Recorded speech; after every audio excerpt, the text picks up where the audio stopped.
name is Justin Abels. The name of the farm is Chik, Moo Farms. This is a fifth generation farm. I'm a fifth generation farmer, third generation poultry. Been doing this since I graduated from Clemson in 2011. The family's been in the broiler production since the 80s, and then before that my granddad was in the egg business going back all the way to the 60s, producing commercial layer eggs. Where we're at right now, there's at the poultry farm, there's 10 poultry houses here. Each house is 25,000 square feet, approximately 24,000 birds to the house, so 240,000 birds total on the farm. We grow a 9-week chicken, average around 9.5 pounds, and we produce probably around 2.2 million pounds of chicken per flock, and multiply that times 4, so we're producing close to 9 million pounds of chicken off this farm a year. We also do cows, row crops, wheat, soybeans, corn.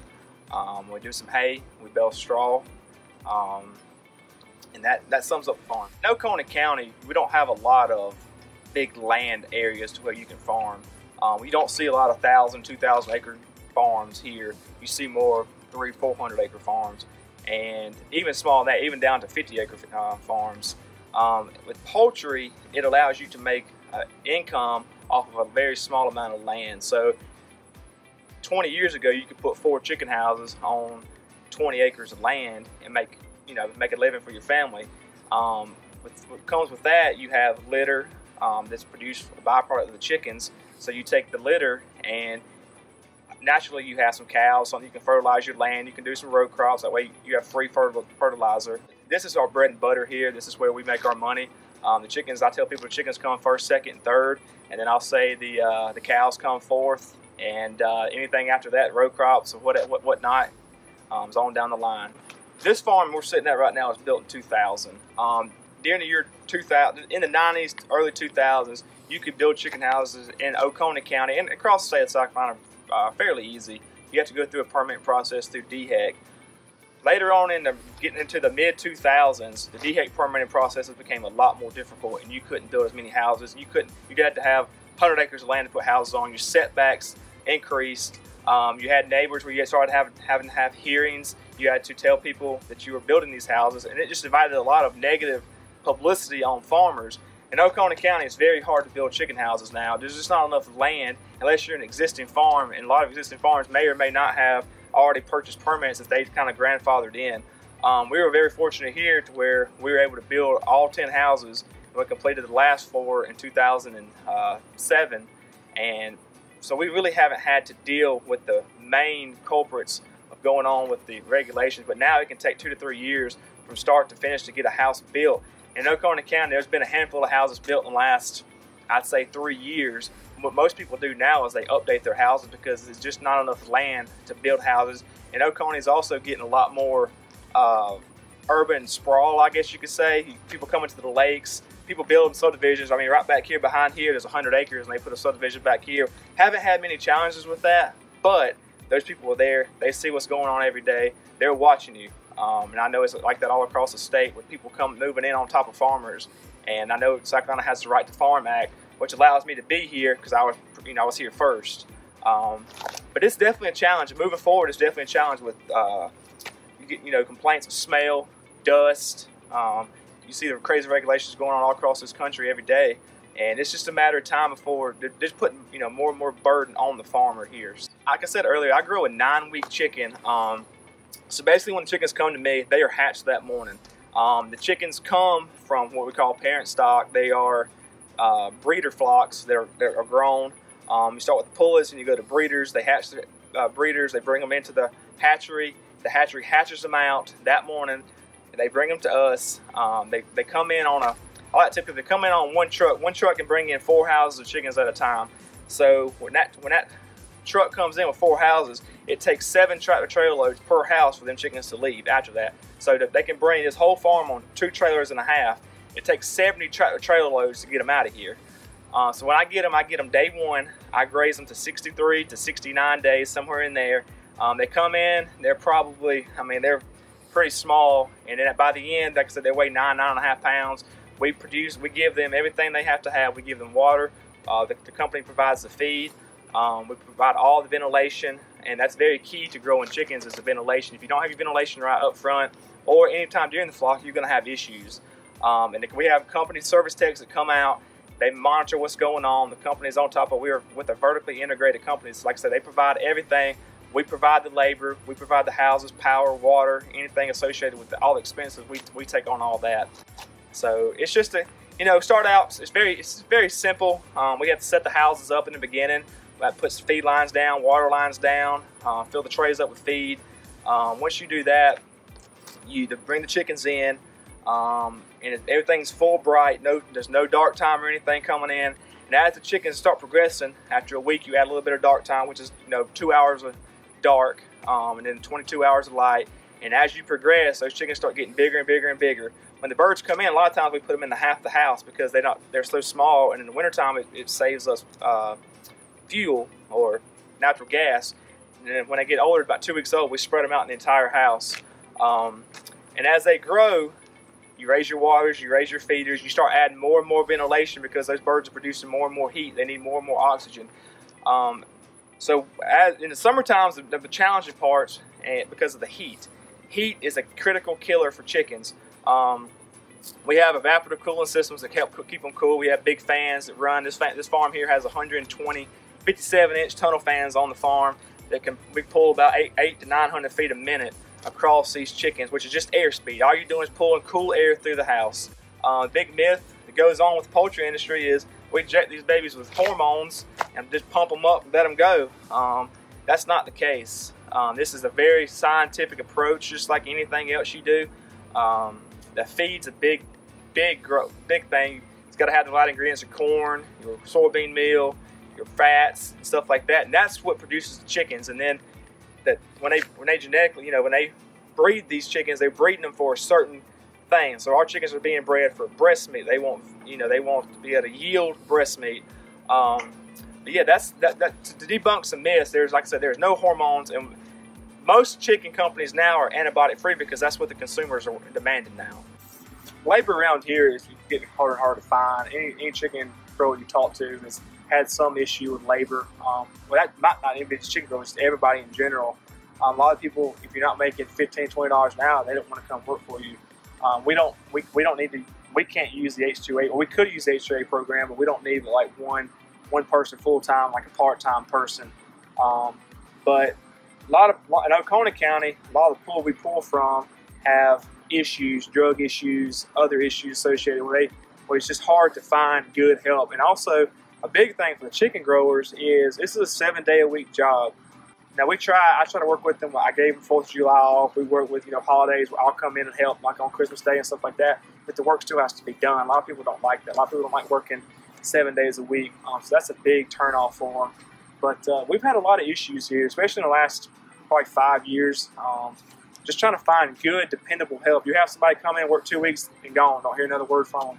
And that's just a constant you hear around here. To find somebody that's willing to do that and to work in what I do, because it's not for the faint of heart. If you don't like being sweaty, dirty, stinking really bad, then that's probably the issues we have. So help is a big issue right now for the poultry industry. You got your temperatures there, your set temperatures, and this here is a 30-stage controller, 32-stage controller. It's got your heaters, your fans, your feeders, your water, all that for your ventilation. All of that is automated. Feeders run on time, or feeders run automatically. Fans run automatically based on temperature. This is the breaker box associated with all that. We have alarms. My alarm system's right there. Anytime I get an alarm, anytime it gets too hot, too cold, if there is a loss of power, I get a call from a security company. That's how our farmers able to sleep at night right there, especially when the birds get big. All this over here is water systems. You have booster pump. This is your fodder when it gets hot in summertime. It's just your water, your standard medicator. If you ever have to put medication into your houses, that's where you put it in at. Your lighting systems, everything is 100% automatic. Turns on and off, it's still on timer right now. These birds are on 5 hours of dark a day. They start out at 0. hours, they go to 6 hours. Once they go to 6 hours, they stay that way until they sell. What that does is keeps the birds calm. It's first starting out, it's like daylight inside there. Right now, currently, it's pretty dim.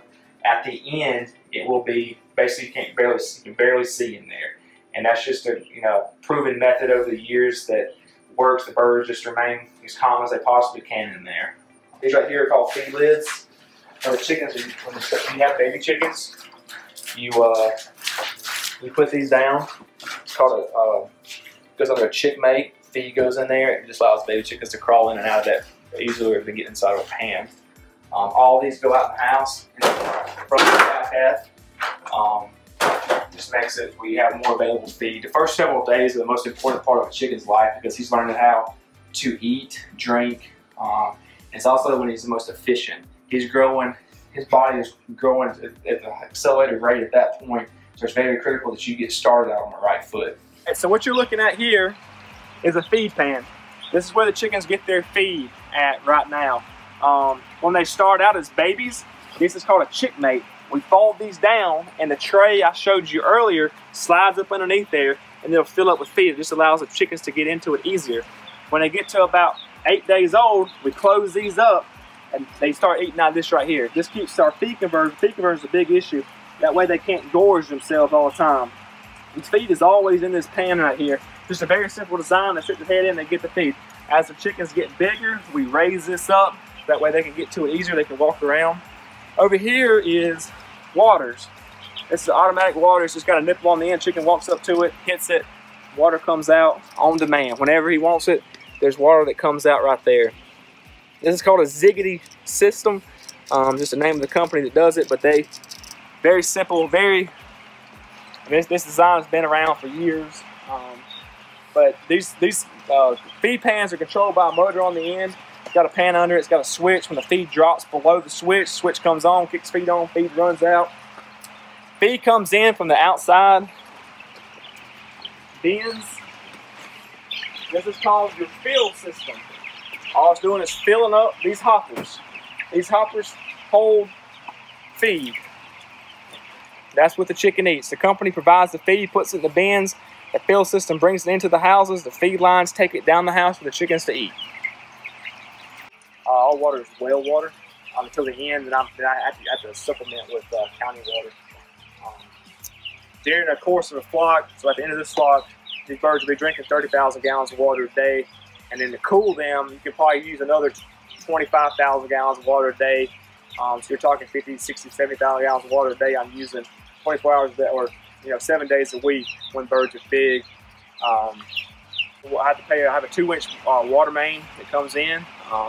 And it's about, when I turn that water on at the end, if I'm running full bore on county water, it's $300 a day, 7 days a week. When I'm running on well water, it's just the price of power to get it up here. I don't have, where I live at, the aquifer's underneath this, the ground table, the water table is way low, so we got wells that are 800 or 900 feet deep that produce 40 gallons, 30 to 40 gallons a minute at the best ones we have here. So water is a big, water, power, and gas are huge expenses for us. Like I said, when these birds come in, they're real small. These heaters right here, those boxes hanging from the ceiling are called radiant heaters. Those are one of the most efficient ways to heat now. Those heaters will be kicked on to 92 degrees day one, and in the wintertime, this farm can have $10,000 to $15,000 gas bill on a flock of chickens, which a flock of chickens is just one grow out, 63 days to 68 days. All your gas usually is in the first 2 to 3 weeks until the birds get where they can, produce enough heat for themselves. Power is a big issue too. We have 120 1.5 horsepower motors that turn, fans in the back, all the light bulbs, all the feeders. There's six feed motors per house. There's sidewall fans. Right now I'm in power mode, which is sidewall fans come on when you start out growing chickens. You're doing minimum ventilation, which is no tunnel fans. Your sidewall fans are running, and like right now I'm running a 5-minute timer, which means I'm running so many seconds out of 5 minutes. So day one, it might be 30 seconds out of 5 minutes with maybe say 3 sidewall fans on or 4 sidewall fans on. which is minimum ventilation. I'm doing as little as possible to keep the air quality in here good. When I talk about air quality, I want low levels of ammonia in here. When you walk in here, it shouldn't be stuffy. If it's stuffy, if there's ammonia, I add air. Once you get to 5 fans, you're starting to what you call getting into power mode. Power mode means when the temperature in the house is high enough, your fans are running, which is occurring right now. I'm in power mode. Power mode kind of carries you through the first few weeks. As the temperature of the day comes up, fans come on, temperature goes down, fans start cutting back off. In the summertime and when it's warm, you transition from minimum vent to power mode to tunnel mode. Tunnel mode is when all my sidewall fans cut off. These are called baffles. These baffles close in tunnel mode. Baffles close in the front of the house. You can see there is what's called tunnel doors. Those doors open, and then my big fans come on in the back, and it's a wind tunnel effect. I'm pulling air from the front of the house to the back of the house to cool my chickens off. It's the most efficient way we can do it. But that you can cool. You know, on a good day, you'll get 4, 5, 6, 7 degrees cooling. Just depends on what the humidity is. Humidity is a big factor. If the temperature and the humidity equals 160, you start having some issues because it's so humid in here. Humidity is not our friend growing chickens. You can deal with 100-degree weather with 20% humidity a lot easier than you can deal with 85-degree weather with 80% humidity, because it makes the air, you're not able to pull the air as fast through the houses. The houses you're in right now, we've updated in the last 2 years to where we put all new tunnel fans in the back of the houses and all new cool cell pads in, cool cell systems, which has allowed us to pull more air and become more efficient. Efficiency is the name of the game because I'm trying to lower my power bill. All these light bulbs right here are LED light bulbs installed about 5 years ago. Lowered the cost of our light bill. You know, it's all one power bill, but it probably saved us a little bit on the lights there. This farm is also solar powered to a certain extent. We produce about 40% of our needs of what we consume. We usually in the fall and in the spring is when we have the best results out of the solar because we're not using near as much power. But we try to be as friendly as we possibly can for the future. So power outages can be catastrophic here. Also, a breaker failure can be catastrophic.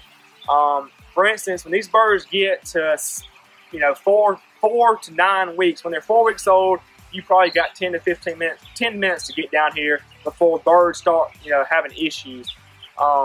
When the birds get to about 6, 7, 8, 9, if you're not here within 5 to 6 minutes, if the power is completely off in this house, you've got 5 or 6 minutes to get here to make sure. Now, this farm is backed up by generators. Every poultry farm you'll go to has generators for that specific reason. Without those generators, this house of chickens, this house right now could survive probably 25, 30 minutes. You could open the baffles up, you could open the doors up. When the birds get big like that though, you've got minutes to get something done because they suffocate. It's not so much the heat that kills them, it's the lack of oxygen, because you're pulling all the oxygen they have into the house for you.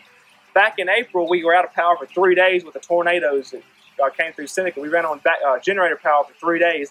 If we hadn't had that, our birds are young, but we'd have had significant issues because they control the feeder, they control everything. They control our pumps for our water. I can't do anything. I'd be in the dark. Houses, farmers have lost. I've been in houses where all the chickens in the whole house have been dead because of lightning strikes or power outage or something goes wrong. That's why the alarm system is so critical. I'll get an alarm 2, 3, 4, 5, 6 o'clock in the morning. I get in the truck and I come. If we're out on a lake, if we're doing anything with family, I get an alarm, I get in the truck and I come because this is how I make my living, and it's too much money on the line to lose. I tell people, people who come at me with, how can you raise those chickens? Those chickens are too confined. They're on top of each other. They're standing on top of the litter and all that stuff. Well, to me, this is where I make my living. I treat these chickens, you can ask my wife, my family, we treat these chickens about as good as we treat our family, because when there's thunderstorms, we're here. When it's hot, we're here. When it's cold, we're here. I spend most of my time in these houses. These birds, they're how I make my living. They're how I provide for my family. And no farmers that I know of are going to treat their livelihood in a bad way. You see these cameras and stuff going into these places, and that's a snapshot. Just like, the media, you can't take a snapshot of one time in place. So those people, a lot of times, hidden cameras have a hidden agenda. And you come here, my chickens are going to be treated with, you know, I hate to, you know, they're gonna be treated with respect. To be blunt. And my help, I have some people that work for me. I tell them, you do it this way or you get out. I'm not going to put up with animal cruelty or anything else like that. But as far as comparing what I do to free range chickens, I've got some friends who do the free range chickens. My birds I'll make about, let's see, about 6 cents a pound is what I make on my chickens. I've got some friends of mine selling chickens for $10 a pound. Okay, so they have a lot less input than I do. I'm doing it on a more grand scale. They have a lot less input, they have a lot less overhead, but there's a place for that too. People want what they want, and I can't change that. People don't like what we do out here. That's fine. You know, it's not for everybody. But the ones who want the free range, you're gonna pay for it. You're gonna, with eggs, with chicken, with beef, you're gonna just pay more. And you know, the average consumer these days is just wanting a cheap protein. Chicken's the cheapest protein there is, and it can be grown in such a cheap, fast-paced manner. You can feed the world with chicken. As far as the backyard flocks, that's very localized. That's very, very centralized, and they go to these markets and stuff like that. And that's all. That's fine. I have no problem with that. I actually got some friends that do that, and we're very supportive of what they do. But it just, unless everybody's got a few backyard chickens, you can't make that work. It's not sustainable for the future.